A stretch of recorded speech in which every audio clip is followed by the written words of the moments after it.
میرے پاکستانیوں، آج میں ایک آپ کے سامنے یہ ہنگامی جو میڈیا ٹاک کرنے لگا ہوں، یہ ایک ایسی خوفناک اور دردناک اور تکلیف دہ چیز ہے کہ میں سمجھا یہ انتظار نہیں کر سکتی کل کے لیے۔ میرے ساتھ جاوید علی بیٹھے ہوئے ہیں، ایک طرف عثمان ڈار جو ہمارے سیال کوٹ کے پریزیڈنٹ ہیں۔ میں ذرا اب آپ کو صرف بتانا چاہتا ہوں کہ یہاں ہو کیا رہا ہے اس ملک میں۔ میں اپنی قوم کو آگاہ کرنا چاہتا ہوں کہ پاکستان کو کس طرح ایک بنانا ریپبلک بنا دیا گیا ہے۔ نہ یہاں کوئی قانون کی فکر ہے طاقتور کو، نہ ان کو فکر ہے اپنے آئین کی۔ ہمارا جو آئین ہے اس کا آرٹیکل 14 وہ واضح طور پہ کہتا ہے کہ ہر انسان کی عزت کی حفاظت کی جائے گی، ہر انسان کی ڈگنیٹی کو پروٹیکٹ کیا جائے گا۔ یہ ہمارا آئین ہمیں حق دیتا ہے۔ لیکن جو یہ جاوید علی سے ہوا، یہ میں اس کے منہ سے آپ کو سننا چاہیے کہ اس انسان سے ہوا کیا، اور میں اس کے بعد آپ کو بتاؤں گا یہ جب ختم کر دیں گے کہ یہ جاوید علی تو ایک آدمی ہے جو سامنے آ گیا ہے۔ یہاں اتنے لوگوں کو انہوں نے جب سے ہماری گورنمنٹ گئی ہے اس طرح کے بیان دلوانے کی کوشش کی کہ یا ہمارے MPs MNAs جو تکڑے وزیر ہیں ان کے خلاف دو، یا ان کے اوپر ویڈیو فلم بنا دو، یا بلیک میل کرنے کے لیے ان کی کوئی آڈیو ٹیپس کر دو، یا ان کے اوپر کوئی کرپشن کے کیسز بنا دو بلیک میل کرنے کے لیے۔ صرف ایک ان کا مقصد ہے کہ کسی طرح تحریک انصاف اور عمران خان کو کمزور کر کے ان چوروں کو پھر سے الیکشن جتا دیا جائے۔ اب میں جاوید علی کی انٹروڈکشن کروا دوں۔ ان کو عثمان ڈار نے جو کلاس 4 ہوتی ہے، جو کلاس 4 کی نوکری ہوتی ہے، وہ نوکری دلوائی سیالکوٹ میں۔ یہ خود بتائیں گے کہ ان کی نوکری ایک چوکیدار تھے؟ جی چوکیدار چوکیدار کی نوکری تھی۔ ان کو اٹھایا گیا، پولیس نے اٹھایا، اور اس کے بعد نامعلوم افراد نے اٹھایا، اور اب ان سے پوچھے، ان کی زبانی پوچھے کہ ان سے کیا گیا۔ پھر میں واپس آتا ہوں آپ کے پاس۔ بولو جاوید۔ السلام علیکم جی، میرا نام جاوید علی ہے، میں چوکیدار کی نوکری کرتا ہوں ایجوکیشن ڈپارٹمنٹ میں۔ تو مجھے ادھر بلایا جاتا ہے کال کر کے کہ آپ آئیں ادھر اور آپ سیلری اپلائی کریں اور آپ کو جو ہے نا آپ کی سیلری ملے۔ میں ادھر گیا ہوں اور مجھے ادھر صبح 11 بجے سے لے کے تقریباً 3-3:30 بجے تک بٹھایا جاتا ہے۔ آپ بیٹھو، کرتے ہیں تقریباً ادھر 4 بجے کے قریب 7-8 پولیس والے آتے ہیں۔ وہ ادھر سے مجھے پہلے ہاتھ کڑی لگاتے ہیں، بعد میں میرے آنکھوں پہ اوپر شرٹ باندھتے ہیں اور اوپر چولا ڈال لیتے ہیں کہ جیسے میں کوئی دہشت گرد ہوں، ٹھیک ہے۔ ادھر سے مجھے پرائیویٹ گاڑی میں اٹھاتے ہیں اور لے جاتے ہیں نامعلوم جگہ پہ۔ ادھر جا کے میرے اوپر مارک چڑھا ہوتا ہے، آنکھیں باندھی ہوتی ہیں، تقریباً 7-8 بندے ہوتے ہیں وہ جو مجھے جاتے فرش پہ لٹا دیتے ہیں اور مارنا شروع کر دیتے ہیں کہ تم نے عثمان ڈار نے تم سے کتنے پیسے لیے نوکری دلوانے کے لیے۔ میں کہتا نہیں دیے، پھر بھی مجھے دوسری دفعہ کبھی الٹا لٹکا دیتے ہیں کہ مانو تم نے عثمان ڈار کو پیسے دیے ہیں، کانٹریکٹر سے لے کے پیسے دیے ہیں۔ جب نہیں مانتا تب بھی مجھے کبھی سیدھا لٹکا دیتے ہیں، کبھی الٹا لٹکا دیتے ہیں۔ اور بعد میں جب میرے مثلاً کہ کبھی اینٹ ادھر سے اینٹ اٹھاتے ہیں، اسے دھاگے سے میرے نازک حصوں میں باندھ دیتے ہیں کہ مانو تم کانٹریکٹر سے پیسے لے کے عثمان ڈار کو دیتے ہو۔ کپڑے اتارتے ہیں، بتاؤ۔ بعد میں مجھے ننگا کرتے ہیں، کپڑے اتارتے ہیں، کپڑے اتار کے ادھر فرش پہ بٹھا دیتے ہیں کہ مانو تم نے عثمان ڈار کو پیسے دیے ہیں۔ جب نہیں مانتا تو پھر ادھر سے کہتے ہیں کہ ایک ڈالا بھیجو، اس کی بیوی کو اٹھاؤ، اس کے بچے کو اٹھاؤ اور ادھر اس کو لا کر اس کو برہنہ کرو، اس کی ویڈیو بناؤ، فیس بک پہ ڈالو اور بلیک میل کرو۔ تب ادھر سے جا کے جب میری فیملی آئی تب میں ادھر سے ٹوٹا، ان کے آگے رویا کہ اب آپ بتائیں کہ میں نے کیا کرنا ہے۔ اس نے کہا کہ آپ 134 کے بیان دیں اور یہ کمنٹ میرے کہہ رہے ہیں کہ آپ نے یہ پیسے ٹھیکیداروں سے لے کے عثمان ڈار کو دی۔ یہ بتائیں آپ کہ کوئی یہ سب چپ ہو جاتے تھے جب کوئی آتا تھا ایک ادھر آدمی؟ جب میری تو آنکھیں باندھی ہوتی تھی، ٹھیک، اس وقت جب کوئی آتا تھا ادھر، کوئی افسر آتا تھا، یہ کہتے تھے کہ بڑے صاحب آ گئے ہیں، بڑے صاحب آ گئے ہیں، اور سب سائلنٹ ہو جاتے تھے۔ جب وہ آتا تھا سب سائلنٹ تھا، اب ٹھیک ہے لگے رہو، کرتے جاؤ، لگے رہو، یہ بات. میں اب آپ کے سامنے یہ جو جاوید علی نے بات رکھی، یہ ہر طرح ہم کنفرم کر سکتے ہیں. قرآن کے اوپر ہاتھ رکھنے کے لیے میرے سامنے تیار تھے.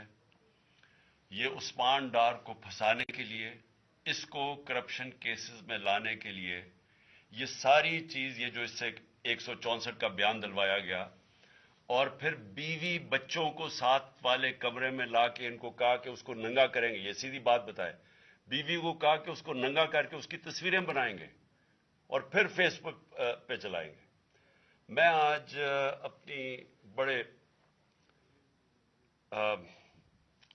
رسپیکٹ سے، میں اپنی عدلیہ سے، میں اپنی چیف جسٹس صاحب سے کہنا چاہتا ہوں کہ دیکھیں، میں اب سے نہیں، جب سے ہماری حکومت گئی ہے، میں تب سے کہتا رہا ہوں کہ ہمارے بنیادی حقوق کی حفاظت کون کرے گا. شہباز گل کو اٹھایا، اس کو ٹارچر کیا گیا، اس کو ننگا کیا گیا، اس کو لٹکایا گیا اوپر، اس کو مارا گیا. اس سے بیان دلوا رہے تھے کہ عمران خان کے خلاف سٹیٹمنٹ دو، جو اس کو کہہ رہے تھے عثمان ڈار کے خلاف سٹیٹمنٹ دو. اس کو میں تب بھی، میں نے صرف ایک میرے منہ سے نکل گئی اور غصے میں نکل گئی کہ ہم جس جج نے ان کو ریمانڈ دلوایا تھا واپس، شہباز گل کو واپس جیل میں، جب وہ ٹارچر ہوا تھا، تو میں نے کہا قانونی کارروائی کریں گے. میرے اوپر کنٹیمپٹ نوٹس کیا گیا، لیکن کوئی کسی نے ایک کسٹوڈیل ٹارچر ساری دنیا کے اندر منع ہے، کسٹوڈیل ٹارچر کے اوپر کچھ نہیں ہوا. پھر اعظم سواتی کو اٹھایا گیا اور ساری قوم کے سامنے جو اعظم سواتی نے اپنے زبان سے بتایا کہ اسے کیا گیا، ایک ٹویٹ کے اوپر، اس کا صرف ایک ٹویٹ کر دی تھی اس نے کہ NRO2 باجوہ نے دیا، جو سب قوم جانتی ہے. اس کے اوپر جو اس سے کیا گیا، پھر ویڈیو بھیجی گئی اس کی بیوی اور اس کی بیٹی کو. ایسی چیزیں اس ملک کی تاریخ میں کبھی نہیں ہوئی، یا میں تو نہیں کبھی سنی تھی ایسی چیزیں. شاید دہشت گردوں سے ہوتی ہوں، شاید کوئی باہر کے جاسوسوں سے ہوتی ہو، غداروں سے، لیکن اپنے شہریوں کو اس طرح کرنا اس ملک کی تاریخ میں کبھی نہیں ہوا.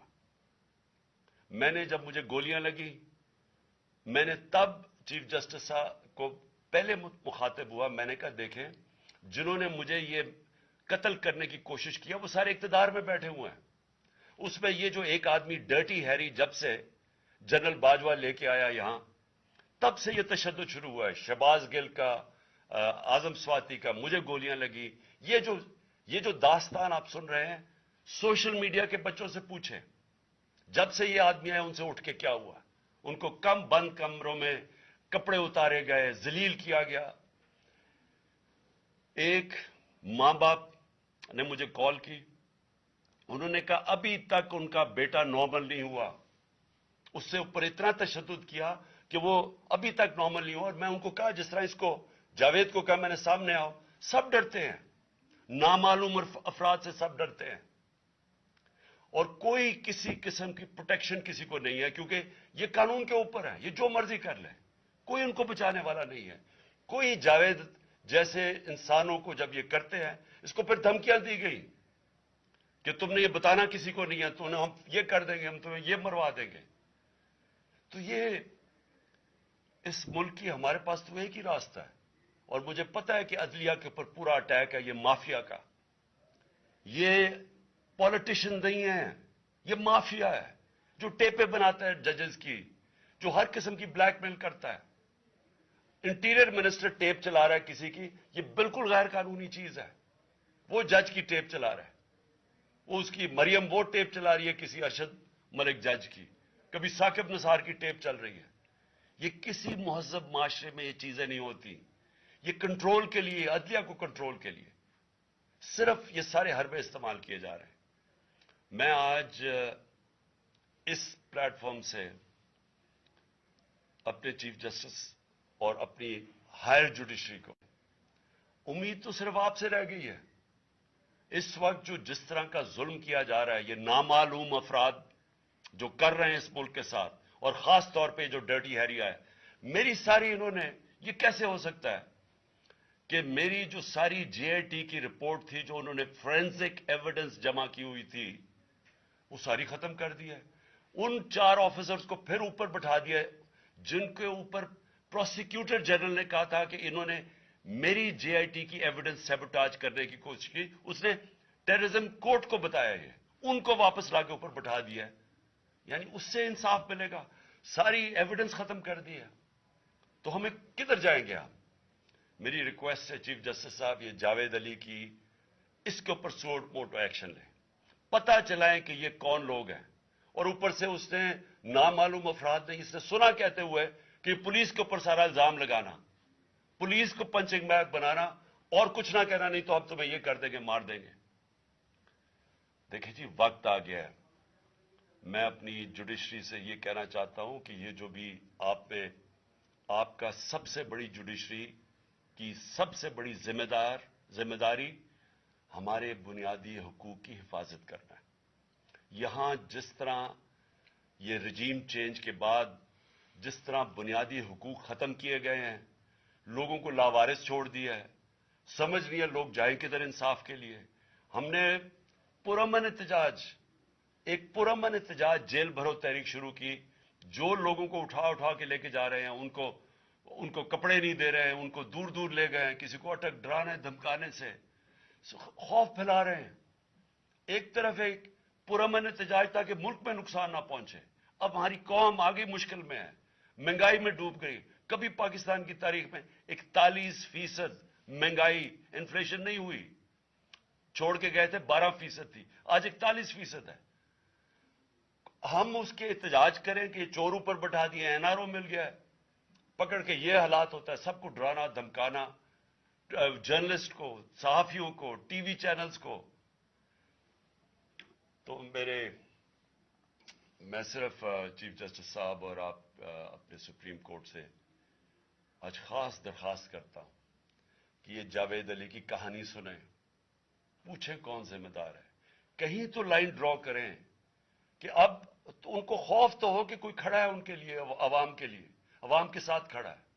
کوئی تو ایکشن لیں تاکہ عوام کو کوئی حوصلہ ہو کہ ہماری عدلیہ ہمیں بچائے گی. کون بچائے گا جاوید؟ سوچیں کہ بیوی بچوں کو ساتھ والے کمرے میں جا کے کہتے ہیں اس کو ننگا کر کے ہم اس کی تصویریں بنائیں گے. یہ کون سے معاشرے میں ہوتا ہے؟ یہ کوئی غدار ہے؟ کوئی ایک چوکی دار کی کلاس 4 کی نوکری کر رہا ہے، اس سے اٹھا کے یہ کیا کہ جی اس کے خلاف ایویڈنس دے کہ وہ دیکھیں جی کتنا آپ نے اس کے لیے کتنی پتہ نہیں کدھر سے اس نے کلاس 4 کے چوکی دار نے پتہ نہیں کیسے پیسے بنا کے دینے تھے اس کو. لیکن کوئی ایویڈنس مل جائے تاکہ کسی طرح تحریک انصاف کا جو سیال کوٹ کا ہمارا ڈسٹرکٹ کا پریزیڈنٹ ہے اس کو کسی طرح گندا کیا جائے اور اس کو کسی طرح نااہل کیا جائے، کسی طرح اینٹی کرپشن میں آ جائے. اور یہ ہے پنجاب کی جو انہوں نے کیئر ٹیکر گورنمنٹ، یہ جو ایک بددیانت دار ایک میں اس کا نام مجھے سمجھ نہیں آتا کہ ایسا گھٹیا چیف الیکشن کمیشن اس ملک کی تاریخ میں نہیں آیا کہ شرم نہیں آئی کہ نیوٹرل کیئر ٹیکر یہ حرکتیں کرتا ہے. یہ نیوٹرل کیئر ٹیکر کے نیچے ہو رہا ہے.